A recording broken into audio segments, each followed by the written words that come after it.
সফল হতে চাইলে এই কথাগুলো খুব মনোযোগ দিয়ে শুনো। নাম্বার 1, তোমার যদি মাসিক আয় যদি 50,000 টাকা হয়, তাহলে পরিবারের কাছে বলবে তুমি 30,000 টাকা আয় করো, আর বাহিরের লোকদের কাছে 20,000 টাকা আয় করো বলবে।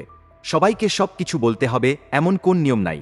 এটা তোমার সততার অভাব না, বরং তোমার বুদ্ধিমানের পরিচয়।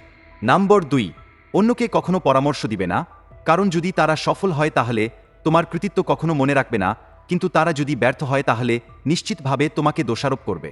নাম্বার 3, কোনো অনুষ্ঠানে তুমি যদি নেশাদ্রব্য পান করতে না চান, তাহলে বলো ডাক্তার তোমাকে নিষেধ করেছে, এরপর তোমাকে আর কেউ জোর করবে না। নাম্বার 4, যে মানুষ তোমাকে ইচ্ছাকৃতভাবে অন্যের সামনে তোমাকে অপমান করে ফেলে, সেই মানুষটা ছোট মানসিকতার, তাদের থেকে দূরে থাকো। নাম্বার 5, কারোর সামনে অতিরিক্ত ভালো ব্যবহার করবে না, সময়ের সাথে তারা তোমাকে হালকাভাবে নেওয়া শুরু করবে। নাম্বার 6, তুমি মনে রাখবে তোমার জীবনের সাফল্য বা ব্যর্থতা তোমার নিজের পরিশ্রমের ফল, তাই কঠোর পরিশ্রম চালিয়ে যাও। বন্ধুরা, এমন আরও ভিডিও পেতে চ্যানেলটি সাবস্ক্রাইব করো।